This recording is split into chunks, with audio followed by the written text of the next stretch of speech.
Protein rice, ఒక tea glass rice soak చేసి పెట్టుకున్నాను. అలాగే వెజిటేబుల్స్ క్యారెట్, బీన్స్, కాలీఫ్లవర్, బీరకాయ, చాప్ చేసుకున్న onion, tomato over night soak చేసుకున్న ప్రోటీన్ కాంబో అనమాట. సో ఇక్కడ కుక్కర్ పెట్టుకొని కొంచెం బటర్ హీట్ చేశాను. కొంచెం జీలకర్ర వేసి ఫ్రై చేశాను. జీలకర్ర ఫ్రై అయ్యాక మనం ఆనియన్ కూడా వేసుకొని చక్కగా ఫ్రై చేసుకోవాలి.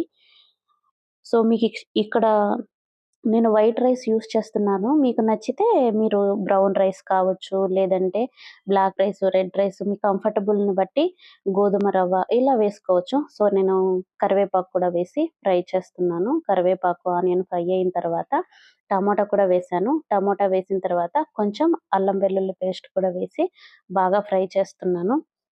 ఇక్కడ మనం ఎక్కువ మసాలాలేమి యూజ్ చేయమండి. ఎందుకంటే మనం ఇవి డైట్‌లో యూజ్ చేస్తాం కదా! చాలా హెల్తీగా ప్రిపేర్ చేస్తున్నాము మసాలాలు లేకుండా. సో, ఇప్పుడు మనము వెజిటబుల్స్ అన్నీ యాడ్ చేసుకోవాలి. బీన్స్, క్యారెట్, చాప్ చేసుకున్న బీరకాయ ముక్కలు, అలాగే కాలీఫ్లవర్ అన్నమాట. సో, మనం ఇక్కడ ఎక్కువ వెజిటబుల్స్ యాడ్ చేస్తున్నాము. ఎందుకంటే వైట్ రైస్ యూజ్ చేస్తున్నాం కదా! వైట్ రైస్‌లో గ్లైసెమిక్ ఇండెక్స్ అనేది ఎక్కువుంటుంది. ఎక్కువ వెజిటబుల్స్ యాడ్ చేసి కుక్ చేసుకోవడం వల్ల అది తగ్గుతుందనమాట. ఏం లేదండి, రైస్‌లో షుగర్ లెవెల్స్ ఎక్కువుంటాయి.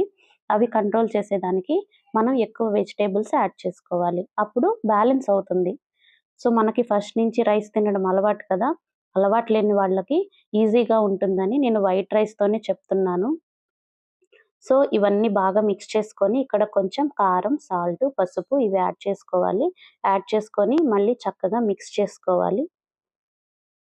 ఇది చాలా టేస్టీగా ఉంటుంది. మీరు చక్కగా చేసుకొని తినొచ్చు. అలాగే వెయిట్ లాస్ కూడా అవ్వచ్చు. సో, నేనిప్పుడు రైస్ కూడా యాడ్ చేస్తున్నాను.